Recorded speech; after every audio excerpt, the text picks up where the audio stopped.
Right, good morning 5B2. Okay, today we will continue with congruent triangles and we will start a new topic. So before that, let's actually go through the questions that you're supposed to do as homework. And before we do that, okay, let us recap first of all. Now, if you recall last week, okay, we looked at congruent triangles and we looked at a few different tests to prove that two triangles are congruent, and the different tests are, okay, the first test we learned was SSS.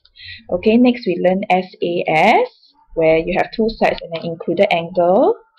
Okay, then we have ASA, okay, AAS, as well as the final one, RHS.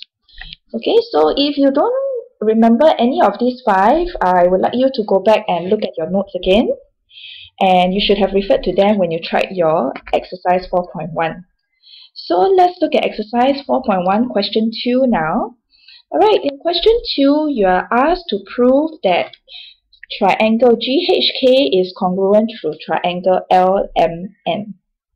And remember, in congruency, the order in which you state the triangles, okay, the sides of the triangle is very important. So let's look at these two triangles to decide, okay, which of these here we should use.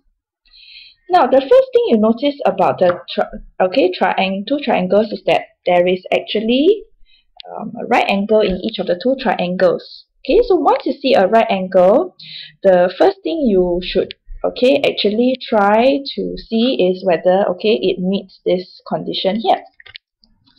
Okay, so let's take a look. Now, remember the RHS condition. What does the RHS condition imply? Well, the RHS condition implies that you must actually have remember R stands for a right angle, H here stands for the hypotenuse, which is the longest side of the triangle opposite the right angle, and S stands for side. Okay, so basically to prove that the two triangles are congruent by RHS, you need to have these three conditions here. Okay, so let's see whether we can try and prove. Now, we know that, we already have a right angle, so right angle is there. Okay, now let's look at hypotenuse. Now, do we know whether the two hypotenuses are equal? Okay, you notice for the first triangle, HK is the hypotenuse. Now, MN here is the hypotenuse of the second triangle. Okay, the question did not tell us that they are actually equal. So can we assume that they're equal? Okay, no, we actually can't. But what we can do is we can try and prove that they're equal.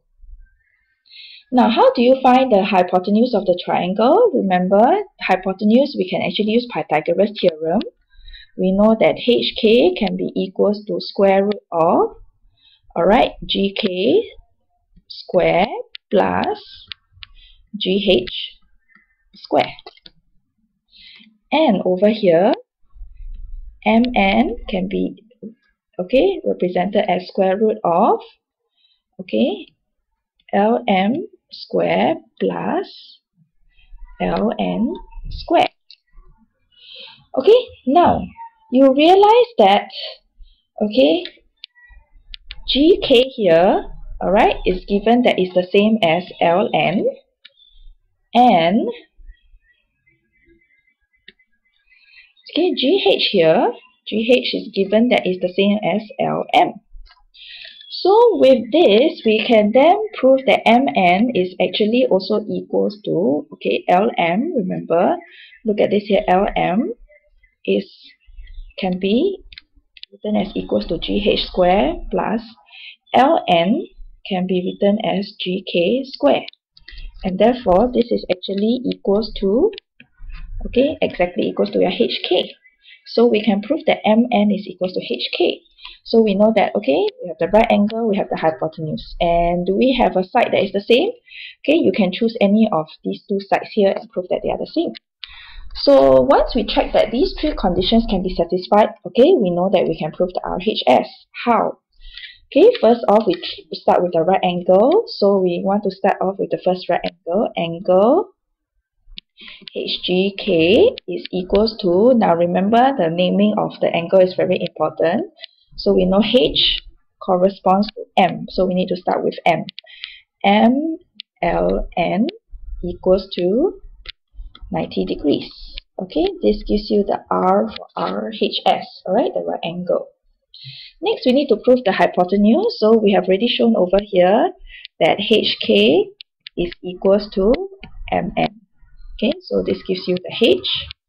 And finally, the side, okay, you can choose any of the side. Let me choose GH. Okay, so remember when naming the sides, the order is very important. So if you have GH, correspondingly, this gives you LM, not ML, but LM. And so, okay, this is your S. So then you can prove that triangle GHK is congruent to triangle LMN, okay, by the reason RHS. Okay, so I hope that you have been able to do this by yourself and to show the working clearly. I think what you may have difficulty is most of you would have assumed that HK is equals to MN. Alright, so the moral of the story here is that you actually cannot assume.